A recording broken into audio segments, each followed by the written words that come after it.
நமச்சிவாயா, ஓம் நமச்சிவாயா. அன்புதான் பக்த கோடிகளே,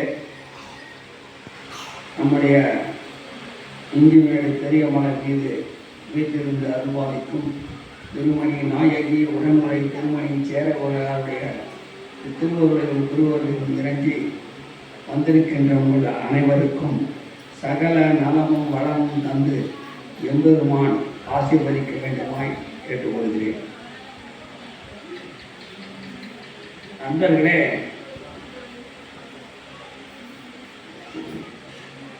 நம்மளோட குடும்ப கதையெல்லாம் பேசுறீங்க போது வந்து அம்மா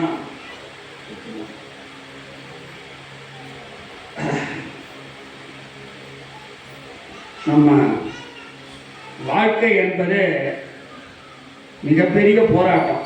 பிறப்பிலிருந்து இறப்பு வரையிலும் பல பல மாற்றங்கள், பல பல நன்மைகள், பல பல ஏமாற்றங்கள் எல்லாம் நடந்து கடைசியில் பிறந்த மேனியோடு எப்படி பிறந்தோமோ அப்படியே கொண்டு போய் நம்மளை அடக்கலம் பண்ணுறாங்க. அதுதான் அவர் இவ்வளோ அந்த பாடலில் நம்ம ஆறுமுகம் அவர்கள் பாடிக்கொண்டிருந்தார். பட்டினத்தார் அவர்கள் மிகப்பெரிய பணக்காரன். காவிரி பூம்பட்டினத்தில் அவருக்கு அவ்வளோ சொத்து சுகமா. ஆனால் அதையெல்லாம் விட்டுட்டு ஒரே ஒரு அவருக்கு மகனாக பிறந்து வந்தவர் சிவபெருமான். அவர் வியாபாரம் முடிச்சுட்டு வந்து எல்லாத்தையும் பார்த்துட்டு அவங்க அப்பங்கள என்னடா கொண்டு வந்தோன்னா வரட்டி கொண்டு வந்துருக்கிறா, இது சரியாடான்னு அவர் கேள்வி கேட்ட போது மறுபடியும் போய் பார்த்தா அது ஃபுல்லாக தங்கம் வெள்ளி இப்படிலாம் இருந்ததை பார்த்து நிரம்பிட்டார். அப்பா அவரது வரம்பான்னு போனவர் ஒரு பெட்டியை அப்பாவுக்கு கொடுத்தார். அந்த பெட்டியில் ஒரே ஒரு சின்ன பேப்பர், அதில் என்ன எழுதியிருந்தது, காதறிந்த ஊசியும் கடை தேர்வுக்கு வாராதுதான். அவ்வளோதான் எழுதியிருக்காரு. காதறிந்த ஊசி, இப்போலாம் நமக்கு அந்த ஊசி பயன்படுறதில்லை. அந்த காலத்தெல்லாம் வந்து அவ்வளோ அதிகமாக ஊசி வச்சுக்கிறாங்க. ஏன்னா துணிங்க வந்து கிழிஞ்சு போச்சுன்னா தச்சு தச்சு தச்சு யூஸ் பண்ணியிருக்காங்க. அதனால் அதை ஊசி பயன்படுது. ஆனால் காதறிந்த ஊசி எதுனா பயன்படுமா? அந்த காதறிந்த ஊசி கூட கடை தெருவுக்கு வாராதுதான் அப்படின்னு எழுதிக்குது. இது கூட உபயோகமற்றது, சுடுகாடு வரையில் வருமா, வாழ்க்கைக்கு பயன்படுமா அப்படின்ற வருத்தத்தை அவர் என்ன சொல்லியிருக்காங்கன்னா, நம்ம வாழ்க்கையெல்லாம் இப்படித்தான், எதுக்கும் பயன்படாதது. அதனால் இறைவனை நாம் நினைச்சா, அவனுடைய திருப்பாதங்களை தொழுதால், நாம் முக்தியை அடைந்தால் பிறவி எடுத்ததனுடைய பயன் முற்று பெறுகிறது. அப்போ பிறந்தோம், வளர்ந்தோம், வாழ்ந்தோம், இறந்தோம். அந்த இறக்கின்ற போது நல்ல நிலையை அடையணும். அதுதான் நம்ம மதத்திலேயே சனாதன தர்மத்தில்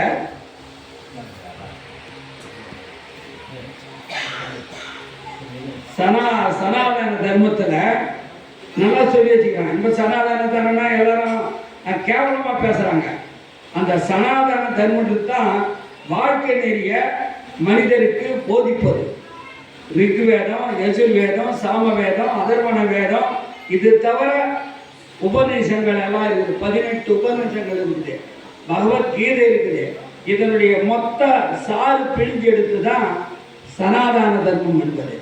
அந்த சனாதன தர்மத்தில் நாம் எப்படி வாழணும், எந்த கொள்கையோடு வாழணும், எப்படி தான தர்மங்கள் செய்யணும், கோயில்களை கட்டணும், வழிபாடு செய்யணும், எல்லா நல்வழிக்கு வழிகாட்டணும் அப்படின்ற நீதி போதனைகளை எல்லாம் சொல்வது தான் இந்த சனாதன தர்மம். பட் இவங்க என்ன நினைச்சிட்டாங்க, சனாதன தர்மம் என்பது மனுஸ்கிருதி, அதாவது மனு என்பவன் முதலாக பிறந்த மனிதன். அந்த மனிதன் வந்து மனிதர்களில் வேதத்தை உண்டாக்கி வச்சுக்கிறான். மேல் ஜாதி கீழ் ஜாதின்னு எழுதி வச்சிருக்கிறான். அதனால வந்து அதை போதித்து தான் சனாதன தர்மம் வந்து படிக்காமையே தப்பா பேசிட்டு இருக்காங்க. அது இல்லை. அப்போ இது என்ன, பிறப்பு இறப்பு, ஐ மீன் மேல் ஜாதி கீழ் ஜாதி, நீ வேதத்தில் படிச்சிங்கன்னா புராணங்களை படிச்சிங்கன்னா எங்கேயுமே ஜாதி பற்றி சொல்லவே இல்லை. அதனால் ஜாதி பற்றி நம்ம நினைக்க வேண்டியதில்லை. ஜாதி எப்படி வந்தது, ஏன் வந்ததுன்னு அம்பேத்கர் கூட மிகப்பெரிய ஒரு ஆராய்ச்சி செய்து புத்தகம் எழுதுகிறார். அவர் எழுதுகிறார். அதனால அவர் சான்ஸ்கிரிட் பெரிய படித்த நிபுணர், அவர் ஆங்கில நிபுணர், அரசியல் சாசனத்தை எழுதினவர். இந்தியாவில் அந்த காலத்தில் இருந்த 7 பெரிய அறிஞர் பெருமக்களில் இவர் ஒருத்தர் அம்பேத்கர். அவர் இதெல்லாம் பார்த்து சொல்லிக்கிறாரு, இல்லைப்பா ஏன் நீங்கள் எல்லாத்த ஒன்று பிடிச்சிக்கிட்டு அழுகுறீங்க, இதைத்தான் என்ன பண்ணுறாங்க, அதை சனாதான ஒழிக சனாதான ஒழிகன்னு சொல்கிறவங்க மனுஸ்கிருதி வச்சுன்னு பேசுகிறாங்க. அதை அவனுக்கு புரிய வைக்கணும், அது புரியும் காலப்போக்கில் இறைவன் உணர்த்துவான் என்று கூறி எதுக்கிட்டு சொன்னா இப்படிப்பட்ட பாடங்களை நமக்கு சொல்லியிருக்காங்க. அந்த சனாதன தர்மத்தில் என்ன சொல்லிங்கன்னா வாழ்க்கையை 4ஆக பிரித்து வச்சுக்கிறாங்க. நீங்கள்லாம் தெரிஞ்சுக்கணுன்றதுக்காக சொல்கிறேன். அதாவது பிறந்ததிலிருந்து ஒரு 20 வயசுன்னு வச்சுங்களேன், அது பேர் கல்யாணம், அதாவது படிக்கிறதுக்காகவே இருக்கிற வயது. அதுக்கு என்ன சொல்றீங்க? பிரம்மச்சாரியம். என்னது பிரம்மச்சாரியம்? அதாவது பையன் பிறகுறான், வளர்றான், படிக்கிறான், பல கலைகளை கத்துக்கிறான், இதுக்காகவே இருக்கிற கள்ளம் கபடமற்ற நல்ல உள்ளம் அப்படின்னு சொல்லி அதுக்கு பிரம்மச்சாரின்னு பேர் வச்சான். இப்போ ஒரு 20 வயசுல இருந்து 45 வயசு வரல என்ன சொன்னா, எல்லாரும் அதாவது கிரகஸ்தான் கல்யாணம் பண்ணிக்கிட்டு குடும்பத்தோடு வாழறது, குழந்தைகளை பெற்றெடுக்கிறது, அவங்கள வளர்க்கறது, படிப்பு கொடுக்கறது, கல்யாணம் பண்ணி வைக்கிறது அப்படின்ற அந்த காட்சிகள் எல்லாம் செல்வத்தை மேலும் மேலும் சேர்ப்பது, உழைப்பது, இது எல்லாத்தையும் சொல்வது எது? கிரகஸ்தன் வயசு. அது 20லிருந்து 45 வரலாம். 45 இருந்து 60 வரலாம் வானப்பிரஸ்தன் பேரு. வானப்பிரஸ்தனா, வானம்னா உங்களுக்கு தெரியும், அதாவது காடுங்க. இந்த காட்டுக்கு போய் தவம் செய்ய வேண்டிய வயசுக்கு வானப்பிரஸ்தம் வச்சுக்கலாம். ஆனா என்ன சொல்றேன்னா 45லிருந்து 60 வரையிலும் தன்னை தயார்படுத்திக்கிறான். நான் இந்த வீட்டை விட்டு போயிட்டு இறை ஞானத்திலே இருந்து, ஏன்னா இறுதி காலம், இந்த இறை ஞானத்தை அடைய வேண்டும், பக்குவம் அடைய வேண்டும், கடவுளை குறித்து தியானம் செய்ய வேண்டும் என்பதும், அதே சமயத்தில் இல்லறத்தில் இருந்த இந்த பிள்ளைகள் நன்றாக படித்து வாழ்ந்து வர பேர பிள்ளைகளை காக்கணும், பார்க்கணும் அப்படின்ற ரெண்டும் சேர்ந்ததான் அந்த வானப்பிரஸ்தம். அது 60 வயசு. 60க்கு மேலே ஏற்பட்ட வயசு சன்னியாசம். அவன் வீட்டில் இருக்கக்கூடாதுன்னு சொல்றாங்க. அவன் எல்லாத்தையும் விட்டுட்டு, பொண்டாட்டி, புள்ள, சொத்து, சுகம் எல்லாத்தையும் விட்டுட்டு, அந்த காலத்துல பாத்தீங்கன்னா காசிக்கு போயிடுவாங்க. கங்கா நதி ஓரத்தில் உட்காந்துருப்பாங்க. அது பேரு எல்லாமே கங்கைன்னு சொல்லவே புனித நீரே, நம்ம எல்லாரையும் காப்பாற்றுறது தாய் அப்படின்வாங்க. இன்னொன்று பார்த்தீங்கன்னா செத்த பணத்துக்கு தூக்கி அங்கே போட்டுருவாங்க. அதெல்லாம் எடுத்து அங்கங்க சமாதிகள் கட்டி வச்சிருப்பாங்க. கங்கானாக சமாதின்னு கூட இன்னொரு அர்த்தம். இப்படி இருக்கிற நிலையில நம்ம முன்னோர்கள் எல்லாம் அங்க போய் இருந்து தவம் இருந்து வடக்கிருத்தல்னு ஒண்ணு இருக்கு. வடக்கு நோக்கி தியானம் இருக்குது. அன்ன ஆகாரம் எதுவும் இல்லாம இறைவனை குறித்து, கடவுளே என் உயிரை எடுத்துக்க, நான் இனிமேல் என்ன பிரயோஜனம், எனக்கு இல்லாத நோய் நொடிகளா, பிரச்சனைகளா எவ்வளோ வந்துச்சு, எல்லாம் போச்சு, நடக்க முடியல, வலி தாங்க முடியல, பூன் புல்லு செவிலி எல்லாம் எனக்கு உடம்புல வந்துச்சு, நரதிரை மூப்பாகி போச்சு, எல்லாம் ஆகிப்போச்சு, கடவுளை நான் இந்த நிலைக்கு வந்துட்டேன், இனிமேல் நான் இருக்கணுமா, உன்னுடைய திருப்பாதங்களை பார்க்க வேண்டும், அருள்புரி பரம்பொருளே அப்படின்னு அவனை தொங்கி வேண்டி தவம் இருப்பது தான் அந்த கடைசி நில துறவரம். இப்படி நமக்கு தெரிந்தோ தெரியாமலோ இந்த நாளும் நம் வாழ்க்கையில இருக்குது. அதை நம்ம கடைபிடிக்கிற நம்ம இல்லை. காரணம், இதை பற்றி போதிப்பதற்கோ எடுத்து சொல்வதற்கோ இந்த காலத்தில் ஆட்கள் இல்லை. இதுதான் முக்கியமானது. ஏன்னா பிறந்த போதே எல்லாரும் எல்லாம் தெரிஞ்சுக்கிட்டு இல்லை. படிக்கும் போதே நமக்கு பெற்றோர்கள் பிறந்த போதே எல்லாத்தையும் சொல்லி கொடுக்கறது இல்லை. சாதாரண குடும்பத்துக்கு மக்களுக்கு உழைக்கணும், சம்பாதிக்கணும், வாழணும், இதெல்லாம் வாழ்க்கை ஓடுது. பிறந்ததனுடைய பயன் என்ன, ஏன் பிறந்தோம் அப்படின்னு ஒரு கேள்வியை கேட்கறது இல்லை, அதை விடையும் தெரிஞ்சுக்கிறது இல்லை. எப்ப அவனுக்கு தெரிஞ்சுன்னு கேட்டா, இறந்த பிறகு சங்கு ஊதி 2 காலையும் கயிறு கட்டி மூக்குல பஞ்சு வச்சு எல்லா காதுல பஞ்சு வச்சு எல்லாம் செத்துட்டான்னு சொல்லி வெளியே கொண்டாந்து போட்டு ஊராரெல்லாம் கூட்டி ஓன்னு அழுது சோழையாம் காட்டுகளை சென்று காட்டில் சுடுகாட்டை எடுத்து மாட்டு எரிக்கத்தோ புதைக்கத்தோ குச்ச உடனே தண்ணியில முழுகி ஆமாம் நினைப்ப மறந்துட்டு இது வரலாம் சொன்ன 2 பேர்லாம் சொல்லுவாங்க. ஆஹா, அவரு இந்த கோடீஸ்வரன் ஞானி விஞ்ஞானி எல்லாம் சொல்லுவாங்க. ஆனா செத்த உடனே அவனுக்கு பேர் என்ன? பிணம். இந்த பணத்தை தூக்கி வெளியே போடுறான், வீட்டில இருந்து வெளியேற்று போடுறாங்க. அதை வந்து பணத்துக்கு எப்ப தூக்க போறீங்க? அந்த பணத்தை தூக்கத்துக்கு பிறகு என்ன சொல்லுவாங்க? எப்ப எரிக்க போறாங்க இல்ல புதைக்க போறாங்க அப்படின்னு சொல்லிட்டு வந்து நீர்ல தூக்கி முழுகணும். அதாவது அவன் நினைப்ப மறந்துட்டான். நீர்ல முழுகுவதற்கு காரணமே அவன் நினைப்ப மறக்கத்தான். இப்படியாக நம்ம வாழ்க்கையில் நடக்குது. என்ன யோசிச்சு பாருங்க. அப்போ நாமளும் மண்ணுக்கு மண்ணாகும், பிறந்தோம் வளர்ந்தோம், ஒரு நாளைக்கு மண்ணுக்கு மண்ணாகும். இதுதான் வாழ்க்கையா அப்படின்னு ஒரு கேள்வி நீங்க கேட்கணும். இப்படி கேட்டீங்கன்னா வாழ்க்கையில தெளிவு. அப்போ என்ன செய்வோம்? பாவத்தையும் புண்ணியத்தையும் எப்படி சம்பாதிக்கிறது அப்படின்ற எண்ணம் நமக்கு தோன்றும். தெரிவித்தாரு அவர் அவங்க துணையார் வந்து மாசம் 5000 கொடுத்து போறாரு. எது கொடுத்துட்டு போறாரு? ஒரு தர்மம். இந்த கோயில் இருந்து இந்த கோயில் உங்களுக்கு தெரிஞ்ச மாதிரி 500 ஆண்டுகளுக்கு முன்னால இடிச்சு சர்வநாசம் பண்ணிட்டாங்க. எதுவுமே இல்லை. இங்க இருந்த ஒரு நகரமே பெரிய நகரமே இருக்குது. அரசர்களே ஆட்சி செய்திருக்கிறாங்க. அப்படிப்பட்ட இந்த புனித திருத்தலத்தை வேகமா வந்து உடைச்சி இடிச்சு அப்பெல்லாம் சர்வநாசம் பண்ணிருக்கிறனால இங்க இருக்கிற ஜனங்கள்லாம் ஊரை விட்டு கூட்டிட்டாங்க. புது புது காலனிகளை அமைச்சுக்கிட்டாங்க. அதனால இது வந்து கேட்பார்த்த இடமா ஒதுக்குப்புறமா நின்று போச்சு. இதை அரசர்கள் மிகப்பெரிய சிறப்பாக ஆண்டிருக்காங்க. அதுக்கெல்லாம் கல்வெட்டு இருக்கு மலை மேல. இன்று அது எதுவுமே இல்லாமல் போனதை எங்க தந்தை அவர் சொன்னார். 63 ஆண்டுகள் எங்கள் அப்பா 1 வருஷம் 2 வருஷம் இல்லை. இந்த சாதாரண குக்கிராமத்தில் பிறந்தவருக்கு சிவபெருமான் காட்சி கொடுக்க அவர் கேட்குறான், சாமி நான் என்ன செய்யணும் சாமின்னு கேட்டதுக்கு, எனக்கு எல்லா சொத்தும் நான் இழந்துட்டேன், அதனால நான் என்ன செய்யறது சாமின்னா, உனக்கு சொத்து மீண்டும் வரும். ஆனால் நீ வந்து திருவண்ணாமலையில கார்த்திகை தீபம் ஏற்றுற போது உன்னால முடிந்த அளவுக்கு நெய் தீபத்தை அந்த மலை மேல வச்சு இந்த சிவபெருமானுடைய பீடத்துல அவர் தீபத்தை ஏற்று. அதை 1 மணி நேரம் இருக்கட்டும் 2 மணி நேரம் இருக்கட்டும், ஆனா நீ உள்ளம் தெளிவா இருக்கணும், இறைவன் நினைப்பாவே இருக்கணும் அப்படின்னு சொன்னதை, அந்த சாமியார் சொன்னதை எங்க அப்பா அப்படியே 61 நாளுக்கு 2 நாள் இல்லை. இதை அப்பா காலையில சொன்னா மாலையில மறந்துட்டுங்க கேட்கறது இல்லை.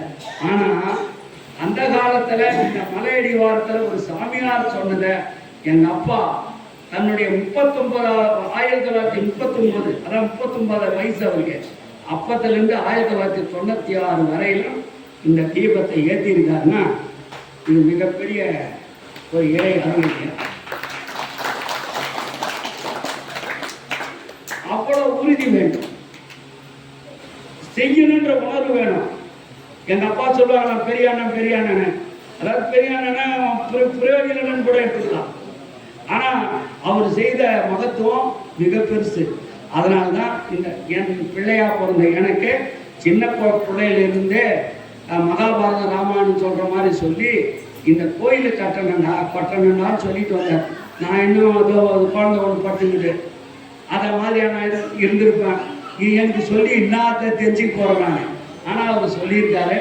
சொல்ல சொல்ல சொல்ல எனக்கு எவ்வளோ தூரம் தலையில் ஏற்றுன்னு தெரியாது. ஆனால் ராஜேஸ்வரி காட்சி கொடுத்தா ஒரு 10-12 வயசுல. அதை நான் பார்த்தேன். எங்க அப்பாவுக்கு காலையில் தான் சொல்றேன். அவர் என்ன சொல்றாரு, நெத்தியில அப்படியே முத்தம் சேர்த்து அணைச்சி ஒரு முத்தமிட்டு நீ கோயில் கட்ட பிறந்திருக்கிறான்னு சொன்னார். அப்ப கூட எனக்கு தெரியல. அதில் என்ன, நான் ராஜாதி ராஜன், எங்க அப்பா பேரு ராஜா, அவர் பேர் தான் ராஜா வழி, இந்த நாட்டுக்கு ராஜா இல்லை, சொத்து சுகத்துக்கு ராஜனா, கோடீஸ்வரனா, ஒண்ணுமே இல்லை. அப்புறம் நாம வந்து கோயில் கட்டுறது என்ன எப்படி சும்மா. ஆனா அப்படி அப்படியா போயிட்டு ஞானத்தை கடவுள் உணர்த்தி இக்காலத்துல கோயிலை எடுத்து என்னுடைய 45வது வயசுல தான் நான் கோயிலை கட்டுறதுக்கு முயற்சி பண்ணேன். அது வரல எனக்கும் அந்த அளவுக்கு நம்பிக்கை இல்லைன்றதை விட பொருளாதாரம் இல்லை. நான் வந்து ஒரு ஐஏஎஸ் ஆபீஸ்னா 12,000 கோடிக்கு ஒரே நாள் நான் கையெழுத்து போட்டேன். பல செக்குகளை கொடுத்தேன். கர்நாடகா முழுது இருக்கிற அதிகாரிகளுக்கெல்லாம் டெவலப்மெண்ட் வளர்ச்சி பணிகளை செய்யணும்னு சொல்லி 39 டிபார்ட்மெண்ட் இருக்குது. அது கர்நாடகா முழுது இருக்கிறவங்கலாம் நான் ஒரே நாளில் 12,000 கோடி நான் சாங்ஷன் பண்ணி கொடுத்துருக்கேன். அதுக்கு கையெழுத்து போட்டு தான் இருக்குது. அதில் பைசா எனக்கு வருமா? அதுதான் சம்பளம் வாங்கிட்டேன். அந்த பொறுப்பு அரசாங்கம் கொடுத்தது. இப்படி பல கோடிகளை நான் பார்த்துருக்கேன், கையெழுத்து போட்டிருக்கேன். நாடு சுபிட்சமாக இருக்கணும், மக்கள் நல்லா இருக்கணும், வளர்ச்சி அடையணும் அப்படின்றதுக்காக நான் செய்திருக்கிறேன். அந்த பாக்கியத்தை ஆண்டை எனக்கு கொடுத்தான். எதுக்கு சொன்னேன்னா, இதெல்லாம் வாழ்க்கையினுடைய பயணம். இந்த பயணத்தில் தான் எனக்கு 45வது வயசுல தான் நான் வந்து ராமேஸ்வரத்தில் இருக்கிற உத்தரகோஷ மங்கை அப்படின்ற கோயிலுக்கு நான் போயிருந்தேன். அதான் ஆதியில் தோன்றிய சிவாலயம்.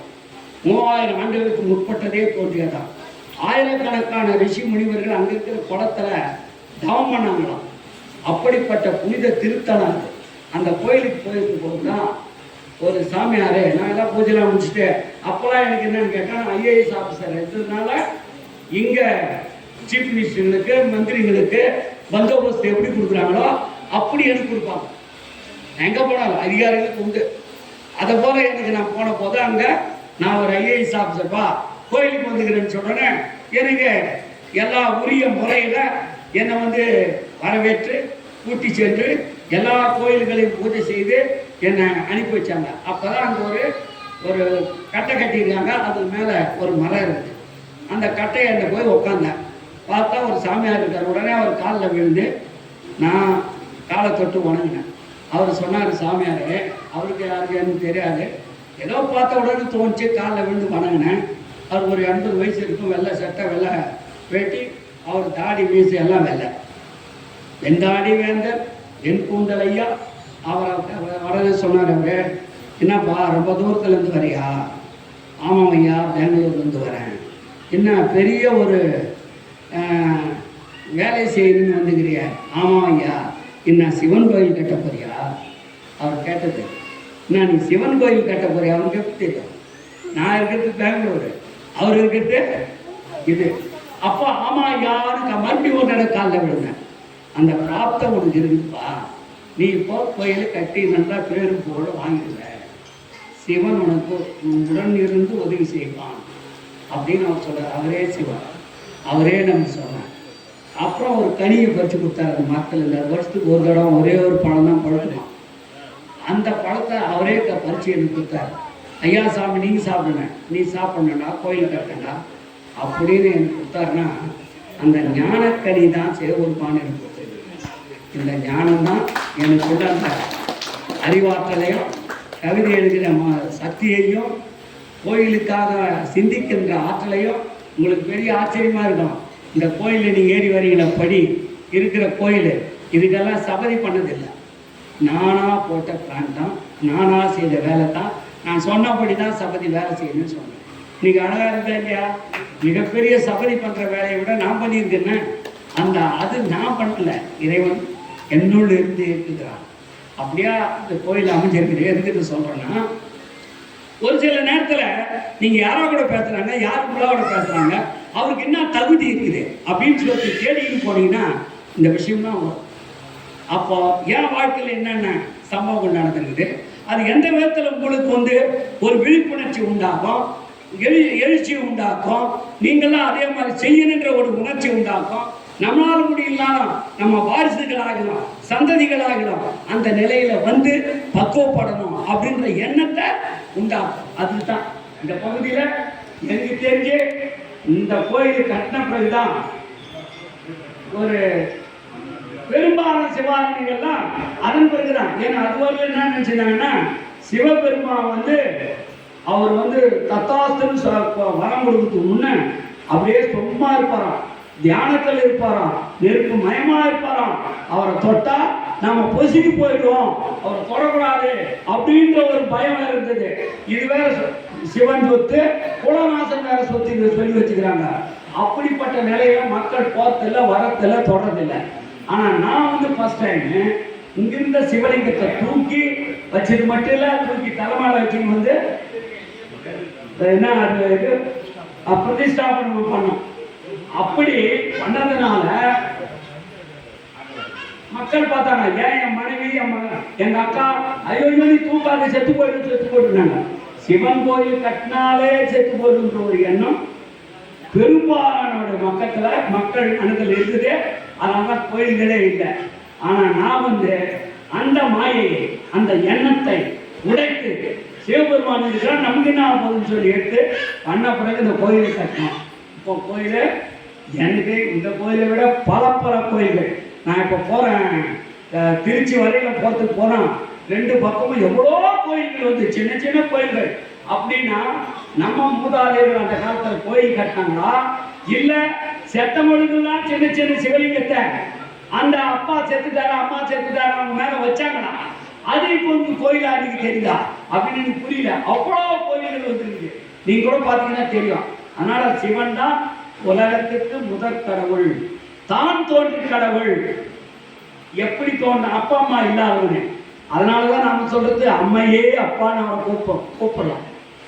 அந்த அம்மையே அப்பாவாகிய அந்த கடவுள் அம்மையப்பர் நம்ம எல்லாம் இருந்து காப்பாற்றுகிறார்.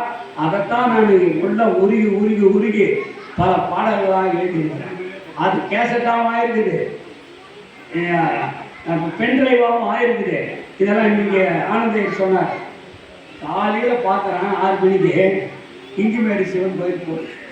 மிக பிரமாதமா காமிச்சாங்க. இந்த தடவை கோயில மட்டும் பிரமாதமா காமிக்கல, அந்த வர்ணனையும் மிக சிறப்பா இருந்தது.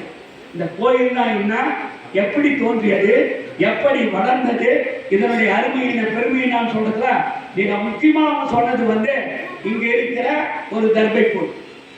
தர்ப்பணம் என்ன தெரியும் உங்களுக்கு?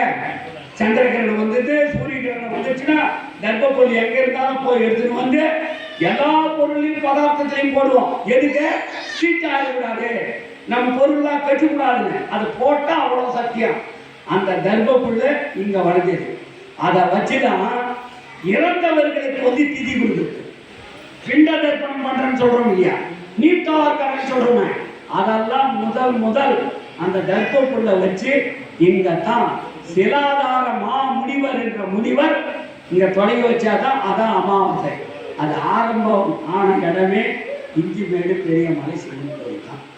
அது ரொம்ப அழகா அவருக்கு சொன்னாரு. அதே போல தீர்த்தம், இந்த தீர்த்தத்துடைய மகிமை என்ன, அதனால எப்படி பல நோய்கள் நீங்குது அப்படின்றது வந்து அதையும் மிக டீட்டெயிலா எடுத்து சொன்னார். இந்த கோயிலுடைய வளர்ச்சி எப்படிலாம் வளர்ந்தது அப்படின்றதுலாம் ரொம்ப அற்புதமா சொன்னாரு. இன்னைக்கு நான் இன்னும் ஒரு வார்த்தைக்குள்ள ஆனந்தையன் சொல்லுவாரு, பல பகுதிகளிலிருந்து ரொம்ப பேர் வந்தாங்க, நம்ம கோயில் கற்றுக்கிட்டே இருக்காங்க. ஏன்னா அந்த அளவுக்கு இந்த கோயிலுடைய பெருமை கோயிலுக்கு.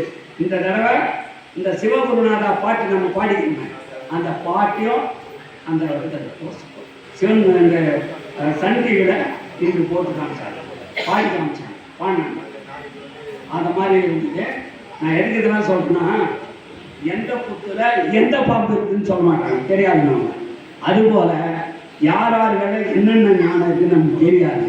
அந்த ஞானத்தை வந்து தூண்டி விடுறது. அதாவது ஒரு விளக்கு ஏற்றிக்கிட்டு இருக்குதுன்னா இன்னும் கொஞ்சம் தூண்டி விட்டு பிரகாசமா எரின்னு சொல்லுவாங்க. அதுபோல ஞானத்தையை நாம் ஏற்ற வேண்டும். அதனால் நம்முடைய பிள்ளைகளும் நாமும் பயனடைய வேண்டும் என்று கூறி, ஒன்றும் இல்லை, ஒரே ஒரு பொம்பளை 2-3 குடத்தை தலைமையில வச்சுக்கிட்டு எப்பவுமே தண்ணி தூக்கிட்டு போகலாம், நடந்தே போகலாம் கை வீசிக்கிட்டு. அப்போ எவ்வளோ பக்குவமா அதில் தண்ணி எடுத்து வச்சு ஒன்று மேலே ஒன்று வச்சு அந்த அம்மா அதை குடிக்காத நினைச்சு போகலாம். பெரிய கலை இல்லை, திறமை இல்லை. அப்படி போகும்போது ஒரு நாள் அவர் நினைச்சாங்க, இந்த பானையில் ஒன்று தவறி இருந்து உடஞ்சா என்ன ஆகும். அதே மாதிரி ஒரு பானை கிழ வந்து உடஞ்சி போச்சு, சுக்குலா போச்சு, அதில் நீரே இல்லை. அப்போ என்ன பண்ணோன்னா இன்னும் 2 வீட்டில் தள்ளிட்டான். தள்ளிட்டு வீட்டுக்கு போனேன். காட்டுக்கு போய் தியானம் பண்ணி அன்னையிலிருந்து அவன் ஞானியாகிடும். மிகப்பெரிய ஞானியானவன் நம்ம. அதாவது ஒரு நிமிஷத்துல நான் ஏன் இந்த பானை எப்படி சுக்குநூறாச்சோ அப்படி என் உடம்பு கூட பிரயோஜனம் இல்லாத ஆகுது. இதுக்கான பிறந்தான், இதுக்கான வாழ்கிறேன். இதுக்கு தாண்டிய ஒரு பொருள் இருக்குதான், அதான் கடவுள். அந்த கடவுளை அடைவதற்கு நான் என்ன செய்யணும் அப்படின்னு சொல்லி எல்லாத்தையும் திறந்தார். தன் நாமம் கேட்டார், தன் பேரையே வந்தார். தன்னை மறந்தால் தன் நாமம் கேட்டால் சிவனே மூர்த்தி சிவபெருமானே என்று போய் சரணடைஞ்சால் சொல்லுவாங்க. இப்படிப்பட்ட வாழ்க்கைகள் எல்லாம் இருக்கிறது என்று கூறி, நான் ரொம்ப நாள் நீங்க பேசியிருந்தாலும் அமைதியான முறையில் நீங்க கேட்டீங்க. கேட்டதை விட பயனடைவதற்கு செஞ்சீங்க. எப்படி இந்த பானை வந்ததுனால நம்ம பெரிய ஞானியானங்களோ அப்படி நீங்க எல்லாத்தையும் யோசிச்சு பாருங்க என்று கூறி எல்லாம் சொல்லுங்க. எல்லாம் வல்ல எம்பெருமானே, எம்பெருமாட்டியே, பிள்ளைகளாகிய நாங்கள் தெரிந்தோ தெரியாமலோ அறிந்தோ அறியாமலோ இந்த பிறவியிலும் நாங்கள் எடுத்து வந்துள்ள அத்தனை பிறவிகளிலும் செய்துள்ள பாவங்களை, குற்றங்களை, குறைகளை மன்னித்து எங்கள் வாழ்க்கையிலே நல்லதே நடக்க உறுதுணையாக இருந்து எம்மை காத்தருளும்படி கேட்டுக்கொள்கிறோம். ஓ நமச்சிவாயா, ஓ நமச்சிவாயா, ஓ நமச்சிவாயா. ஓம் சக்தி பராசக்தி, ஓம் சக்தி பராசக்தி, ஓம் சக்தி. எல்லோருக்கும் நல்லதே நடக்க மீண்டும் இறைவனை வேண்டுகிறேன். யானும் ஆசீர்வாதம் செய்கிறேன். ஓம் சக்தி, ஓம் சக்தி, ஓம் சக்தி.